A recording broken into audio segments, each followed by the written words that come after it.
Catherine, congratulations, congratulations. Thank you so much. Oh no. This is indeed a joyous occasion. Let me have a turn as well. The in-laws were both eagerly taking turns holding my sister's daughter, as if it were their own grandchild. Congratulations, Catherine. Thank you, Tom. Here, please accept this $3,000 as a congratulatory gift for the birth. Relatives were buzzing in surprise at the amount. It was certainly an extravagant sum for a congratulatory gift. I still think this is strange. I mean, give your own child a congratulatory gift of $3,000. If you put it that way, it sounds like this child is mine. The in-laws and Tom panicked at her words, but I responded firmly. Huh? Why? Isn't this child your child? Why would you say otherwise? Huh? My words caused a commotion in the room celebrating the birth. My name is Emily.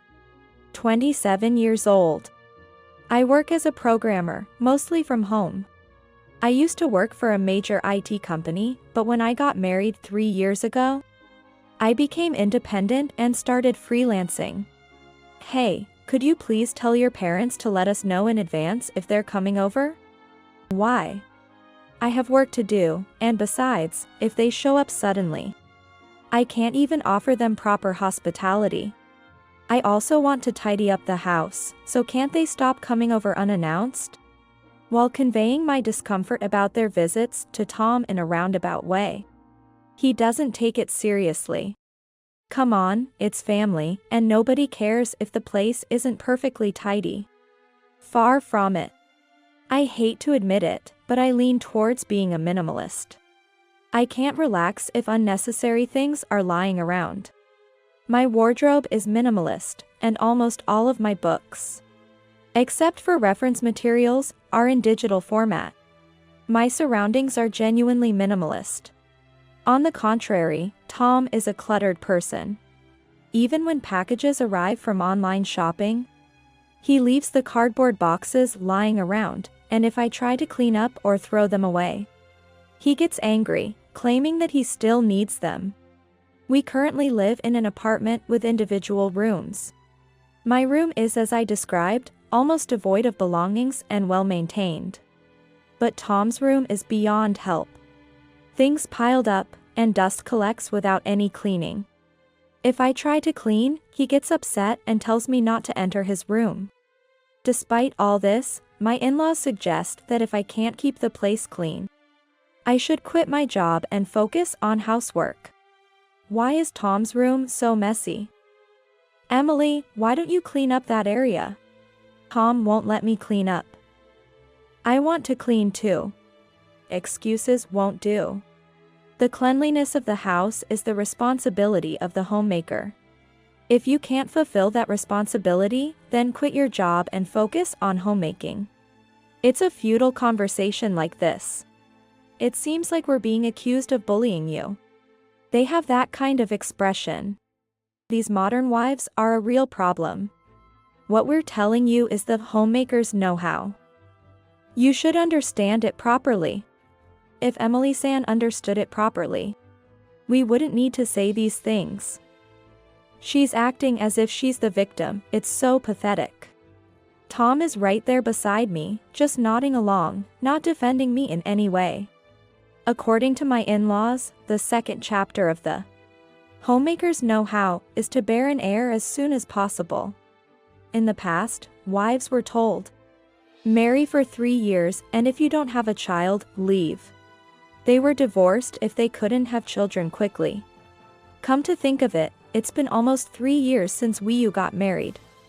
I still think it's better for you to quit your job and focus on homemaking. As it is now, it seems like Tom is lacking.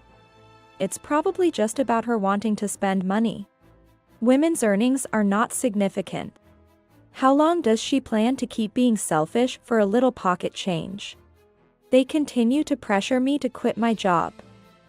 Finally, at this point, Tom says this. Well, women work quite a bit nowadays too. I think I can let her continue a bit longer, right? Honestly, Tom is too kind. That's why Emily-san keeps taking advantage. Shouldn't you be a bit stricter?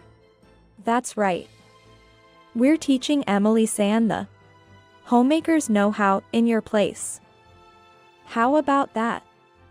Look at that dissatisfied face. After giving Tom a little lecture, my in-laws heaved a sigh of relief. Finally finishing the homemaker's know-how. Please, I also want to maintain a good relationship with my parents. Please. Please, as requested. I'll work harder to get a raise, so please, until then. I reluctantly remain silent, as Tom pleads with me desperately. But there is no sign of his salary increasing at all. My patience is wearing thin. During this period of frustration, an incident that heightened my in-laws' criticism occurred. They overheard something by chance. I have a younger sister who is a year younger than me. Her name is Catherine, and she's 28 years old with 3 sons. My sister married early, immediately after high school. She married a classmate, and it was what you might call a shotgun wedding. However, she divorced her first husband when their first child was still young. After that, she had a second shotgun wedding followed by another divorce. Her third marriage was also a shotgun wedding. And now she lives with her third husband and their 3 children.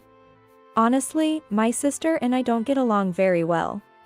To be frank, we have a strained relationship. This is mainly due to my sister's bad behavior and selfishness. My parents have had a difficult time because of her actions. I don't know the exact reason for her divorces, but I suspect it might be related to her infidelity. I also have a hunch that my parents may have paid her alimony on her behalf. However, since my parents never talked about it, I haven't dared to ask. So, I try to avoid getting involved with my sister as much as possible and keep my distance. But, coincidentally, when my in-laws were visiting our home, my sister decided to pay a surprise visit. I was planning to leave my kids with mom and the others, but they're not home. Can you babysit for me instead? She suddenly said this and brought her 3 children to our place. It happened right when, luckily or unluckily, my in-laws were in the middle of lecturing me on the homemaker's know-how. Oh my, Emily's older sister? My 3 lovely children. Well, what a lively bunch of children you have. I envy you. Oh, hi there. I'm Catherine, Emily's sister. She's been taking care of me, you know.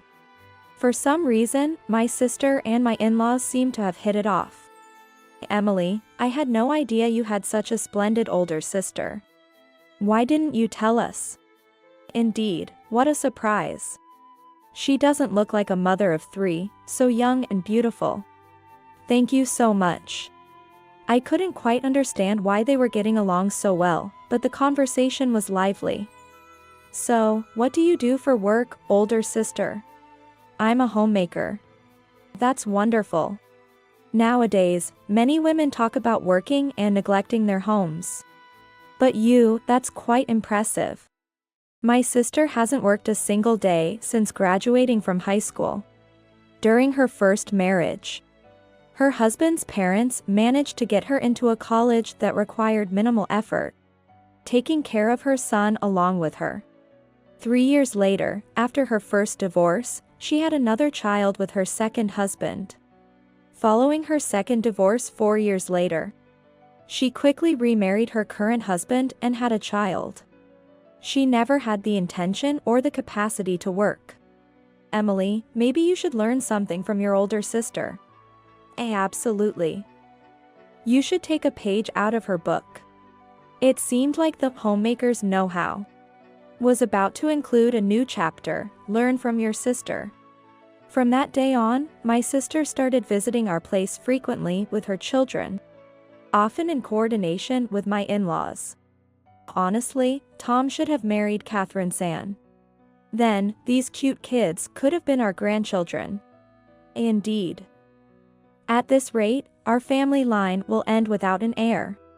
My sister seemed to enjoy being praised by my in-laws, and she would receive some pocket money before leaving. This pattern continued, and during all of this, the care of her children was always handed over to me. Emily-san, make sure to take good care of the kids. That's right, you should awaken your maternal instincts. Exactly.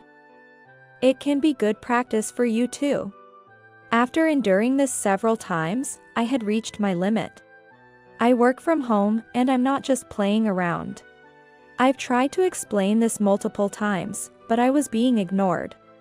Enough already. Tell your parents not to come here. I appealed to Tom, but he just looked bothered. Your sister visits too, doesn't she? It's weird to tell only my parents not to come. That's why I don't want anyone to come. This is ruining my work. Should I quit my job then? That's not a good idea. Tom clearly understood that if I quit my job, we wouldn't be able to sustain our current lifestyle. Perhaps that's why his actions this time were swift. I don't know what he said, but both my in-laws and my sister stopped visiting our place entirely. It seems they are meeting somewhere else. And I know this because my in-laws call me to praise my sister. Catherine-san is truly remarkable. Despite the trend of having only one child, she has 3. She even says she wants more children. Indeed, you should learn from your sister. It seems they decided to give me these sarcastic comments after meeting my sister. For me, as long as they don't come to my house, I don't care. I can easily brush off these phone calls. However, during that time, Tom's behavior started to become a bit strange. He was coming home late and going out on weekends more frequently. I'm working hard too, that's why I'm busy. So there's that. While he said that, I began to doubt whether he was truly busy with work.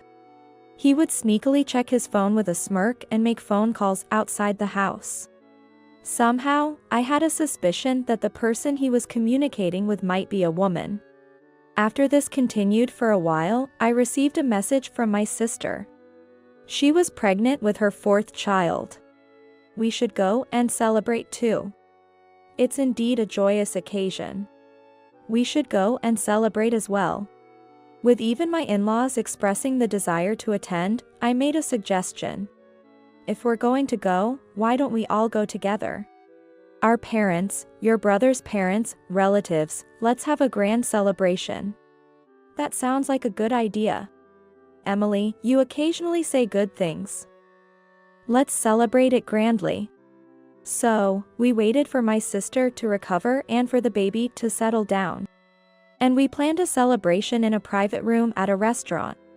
The participants included the main couple, the baby, my brother-in-law's parents, my brother-in-law's grandparents, my brother-in-law's sister and her husband, my younger brother's wife, our parents, and our couple, 17 people in total. For some reason, with my in-laws included, my sister decided to leave her 3 older children with a babysitter for this event, which was also my suggestion. With so many adults gathered, the kids might get bored. This time, let them stay home, and we can celebrate separately with them. Of course, I'll cover the babysitter's fees as part of the celebration. My sister gladly accepted the proposal. The private room at the restaurant was beautifully decorated with congratulations. And they had taken great care to ensure that the family could celebrate together. As expected from a top-class restaurant, it was the perfect setting for today's event. One by one, everyone offered their congratulations, and my sister was overjoyed. Seated next to her, my brother-in-law.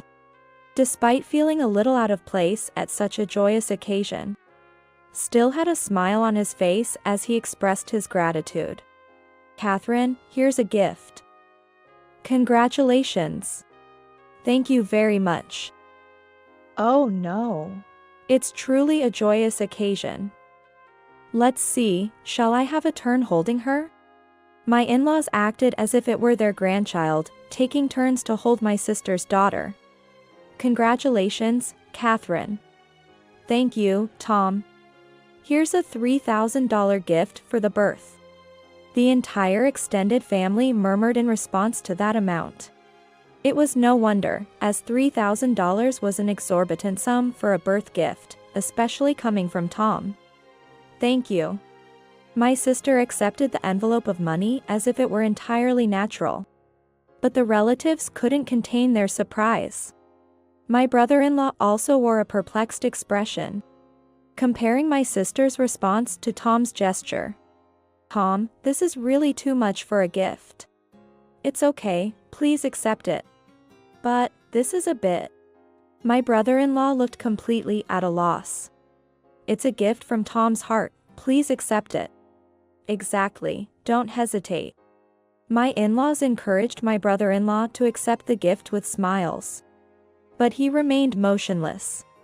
Then, Tom turned to me and said, "Tell your brother-in-law to accept it from you too. Come on, quickly, tell him not to hesitate." Is it really okay not to hesitate? Yeah. Of course. Since the instruction was not to hesitate, I decided to speak up. I also find it strange. After all, gifting $3,000 to your own child seems unusual. My words caused even more commotion among the relatives. What are you saying? That child is Catherine Sand's husband's baby, isn't it? Yes, that's right. What nonsense are you talking about? If you phrase it like that, it sounds as if this child is mine. My in-laws and Tom were flustered, but I responded firmly. Huh? Why? Isn't that child your baby? Why would you say it's different? Huh? My words created a huge commotion in the celebration venue. Hey, what are you saying? It's all right, there's no need to hide it. I said this and pulled out a bundle of photos from my bag. Here, everyone, take a look. I scattered the photos like confetti. Wait a minute. What are you doing? The photos clearly showed Tom and my sister engaged in activities that were anything but innocent. To put it bluntly, they were pictures taken in the midst of an affair. Why are these photos here? Seriously, why would you do something like this? My sister and Tom were in a panic, trying to pick up the photos. But there were dozens of them, and it was impossible to gather them all. My brother-in-law also picked up a few. Don't look. My sister snatched the photos away from my brother-in-law, but it was too late. My brother-in-law had seen the evidence of his wife's infidelity. Not only my sister and Tom were flustered by this situation. For some reason, my in-laws had turned pale and were frozen in place. Thank you so much, father-in-law and mother-in-law.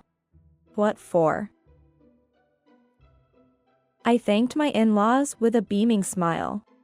Thanks to both of you, I was able to take these photos. I'm truly grateful. The two of them looked at each other, still not understanding what was going on. Ever since my sister and my in-laws began communicating outside of the family, Tom's behavior had become increasingly strange. While I had considered the possibility due to the uncanny timing, part of me couldn't believe it. To think that my husband could be involved with my sister in such a way was almost unthinkable. I had noticed all the typical signs of an affair, and I had been considering how to obtain evidence. But I realized something strange was happening. When my in-laws started giving strange phone calls, Tom started acting strangely, and my sister began bringing her children over to our house. So, I decided to confide in a detective agency, explaining the situation, and arranged for them to watch Tom and my sister on the days when my in-laws called. I had a rough idea of the cycle of these events. And if I had hired a detective to watch them constantly, it would have cost a lot more. Thanks to you, I was able to save a significant amount on the investigation fees. I'm truly grateful. I genuinely thanked my in-laws from the bottom of my heart. Catherine, what on earth is going on? This isn't what it looks like. What do you mean by, and not what it looks like? And what's the meaning of that child being Tom's? My brother-in-law was trembling with anxiety. Catherine, isn't it time to come clean and admit the truth? Yes, it's probably best to tell the whole truth now. Huh? Tom jumped in surprise at his parents' words. Emily, it's all your fault. Yeah. It's all your fault. My in-laws spoke to me with mean-spirited expressions. I know, you've been going to the gynecologist, haven't you? Yeah. They said you have difficulty conceiving, right? To keep that a secret, you're truly a terrible person. Tom was deceived by a wife who couldn't have children, and that's why he married you, isn't it? My in-laws questioned Tom, but he remained silent. Tom is kind-hearted, so even at this point, he's still protecting such a wife. You should tell the truth now, there's no need to hold back. My in-laws then proceeded to reveal the truth. They explained that they had been displeased with me for a long time. Because I never quit my job and showed no signs of wanting to have children. When they pressured Tom to divorce me, he responded by saying, "Just give her a little more time. Emily wants children too, she's been undergoing fertility treatments. That's why I tolerated it, thinking that perhaps we were still planning to have children. However, it seemed like there was no progress on that front. And Tom repeatedly asked me to quit my job, but I showed no intention of doing so. But then, I met Catherine. She's already given birth to 3 children. That's right, she's proven she can have children. So, I asked her to have a child with Tom and help us out. This revelation shocked everyone, including myself. So, that's why my sister and Tom got involved in this affair, to help you with your plan. Indeed, and if she had a child. We were planning to divorce you and have Tom remarry Catherine. You are no longer needed here. Separate from Tom quickly. It was unbelievable how they thought of such a plan. Yes, of course, I'm also planning to separate from Tom. A man who would cheat with my own sister is of no use to me either. You're just making excuses. This is great, Tom. Now you can live with Catherine and your daughter as a family of 3. My in-laws were overjoyed, but for some reason, Tom turned pale and trembled. I didn't have any intention of separating from Emily. What? What are you saying? Unexpectedly, my words left my in-laws in shock, and Catherine shouted. That's right. If I were to separate from Tom, I wouldn't have a comfortable life either. Tom continued to tremble without being able to respond. In reality, Tom had a very low salary. He worked for a company where performance-based pay meant that if he didn't improve his sales performance, he could be fired at any time. That's not true. Tom is an employee at a major manufacturer, right? We heard he makes a good salary. He's a contract worker at a subsidiary of a major manufacturer. Huh? That was the truth. Tom struggled with his job search after graduating from college and ended up working as a contract worker at his current company. While he was promised a chance to become a regular employee if his performance improved, the company was essentially a black company, and that promise was hardly kept. It's unfortunate. But there were options like immediately finding a new job or making an effort to improve his performance. Yet he chose to complain without taking any action. I was also told that I worked for a major manufacturer. But it's not like I chose to marry and settle down with the company. And I believed in his words when he said he would work hard to become a regular employee. What? So, you were lying? You liar. My sister slapped Tom Hardy, and he tried to escape. But he couldn't evade it and received a solid slap. I thought you had a high-paying job because of you. You deceived me. What are you going to do about the child you fathered through deception? Don't worry, it's definitely not Tom's child. Huh? I decided to tell everyone the truth. I was indeed undergoing infertility treatments. However, it wasn't me who couldn't have children, it was Tom. That was the truth. Blamed by my in-laws for not having children, we underwent tests. And there was nothing wrong with me. When Tom was tested, it turned out that he had a nearly infertile body.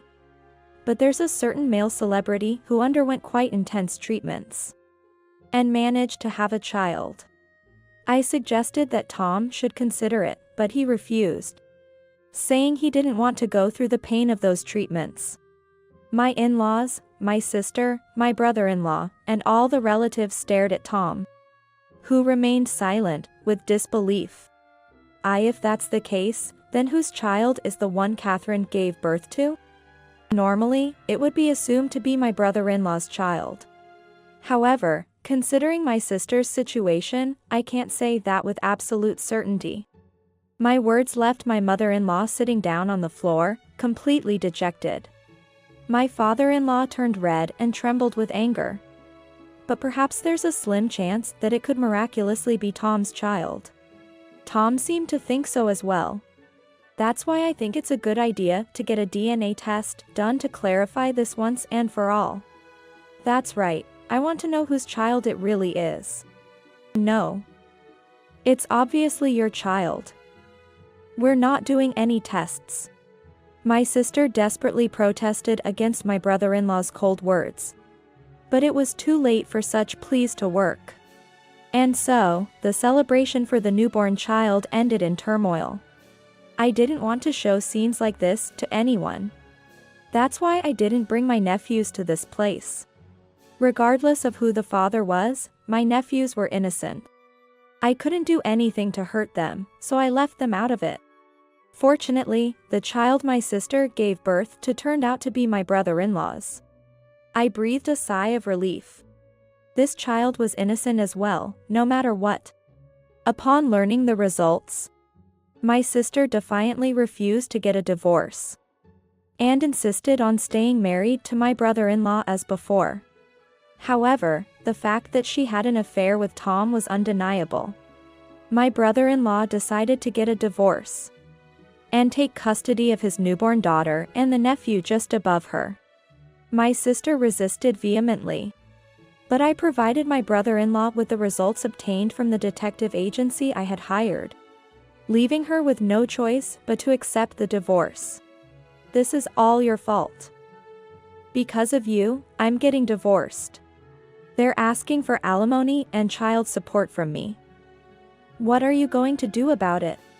My sister stormed into my place and yelled at me, but I was the victim here. I had no reason to accept her complaints. If you want to talk, please do it through a lawyer. I'll also be claiming alimony from you, sister. What? Of course. When you have an affair with someone else's husband, this is what naturally happens. Didn't you realize that? My sister made a lot of noise. But when I told her I would call the police if she continued to act out, she begrudgingly left. Come to think of it, I had a misunderstanding about my sister's first divorce. I thought our parents had paid the alimony for her. As it turns out, both of her divorces were caused by her infidelity. In reality, rather than paying alimony, our parents had helped her shoulder the burden of the alimony by offsetting it with child support. Both husbands wanted to take custody of the children during the divorces. But my sister, motivated by the child support, vehemently opposed and refused to give them up. As a result, she didn't receive any child support. However, in this latest divorce, both of my nephews ended up being taken in by their biological fathers. Both of my nephews turned out to be their biological father's children, which was fortunate. It could be considered a miracle for my sister. And perhaps the heavens recognized that the children were innocent. In exchange for giving up custody of her son, my sister now finds herself in a position where she will have to pay child support. It's possible she may also have to pay alimony now that the circumstances have changed, as she previously offset child support. I heard that there would be further discussions since the conditions had changed. My sister lost all her children and the person who supported her. Now, she faces the prospect of paying for their upbringing. Having never worked a day in her life and living as she pleased. The consequences were finally catching up with her. She pleaded with our parents, but this time, they were resolute and didn't forgive her. They told her that her previous actions were a result of their poor parenting. And they cried as they advised her to find a live-in job and work diligently to turn her life around. However, it's unclear how much of this actually got through to my sister. After all, she found out the truth later and came to me crying for help. My sister and my parents, like me, believed that Tom had a high income. So, they were willing to discard my brother-in-law, a regular salaryman, with the intention of remarrying Tom once she had children. That's the confession they made. But it was all a lie. I was deceived too. In other words, I'm the victim here. The real high-income earner was you. So please help me, I'm begging you. That's right, my family thought we were living well because of the money I earned. I work as a programmer and have received considerable recognition. The work from my original company was more of a token of appreciation. And my actual income came from the sales of the software I developed personally. It generated a substantial monthly income without any effort, used by people all over the world. However, I kept it quiet because Tom was crying and pleading with me. It was a matter of his pride as a man. Looking back, I can't recall a single thing about Tom that was worthy of my affection. I couldn't help but feel that Tom's flaws were somewhat endearing. But now I've realized that he's just a fundamentally flawed person. Tom didn't want a divorce and cried while resisting it. Perhaps he thought that, just like before, he could cry and be forgiven. The one I truly love and cherish is only you. Oh really? You loved me so much that you cheated with my sister. No, it's not like that. My parents pressured me, and I wanted a child. Tom made unbelievable claims and used them as excuses for his infidelity. So, I genuinely believed it was my child. I forgot that I had infertility issues. If I had remembered, I wouldn't have cheated. It was truly exasperating. Tom seemed to attribute his actions to a man's pride, and couldn't believe in anything else. Even that $3,000 they gave me, my parents told me to give it to you. So I did it as a mere formality. I didn't really celebrate or anything. I haven't paid a single dollar. Tom proudly asserted such an embarrassing statement. It wasn't the kind of thing a grown man should say. I felt utterly drained, and all the energy seemed to leave my body. There was no point in continuing this conversation. That's enough. So, are you forgiving me? There's no way. I'm saying I don't want to hear anything more from you. Use a lawyer from now on. I sent Tom away from the house and had no intention of letting him back in. I'll just send all that trash piled up in my house to my in-laws. And they can pay for the shipping, of course. Afterward, the divorce proceedings went smoothly, and I finally became a free woman. Of course, I made sure Tom paid the alimony in full. He asked to make the payments in installments. But I couldn't trust him at all, and I knew he'd stop paying halfway through. When I mentioned taking him to court if he couldn't pay all at once, he somehow managed to come up with the full amount in a lump sum. Maybe it was paid by the in-laws, but money is money no matter where it comes from. So I'll accept it gratefully. Now, I won't have to hear any more sarcastic remarks from my in-laws. Or listen to Tom's pitiful complaints. As for Tom's subsequent actions, I didn't want to know. But perhaps the world is small, or maybe it's just that you can't get away with doing bad things. A friend of my brother-in-law's sister who lives near my in-laws spread the word about what my in-laws did, and it seems to have spread like wildfire. Now, my in-laws are famous as the demon couple who arranged an affair between their son and their daughter-in-law's sister. And Tom is known as the good-for-nothing who cheated under his parents' influence. making it impossible for them to hold their heads up in the neighborhood. In addition, news of Tom's actions reached his workplace, and he had a hard time working, eventually resigning. I heard that he's currently mostly holed up in his parents' house, struggling to find a new job.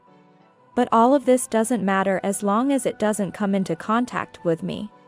These are people who have nothing to do with me anymore.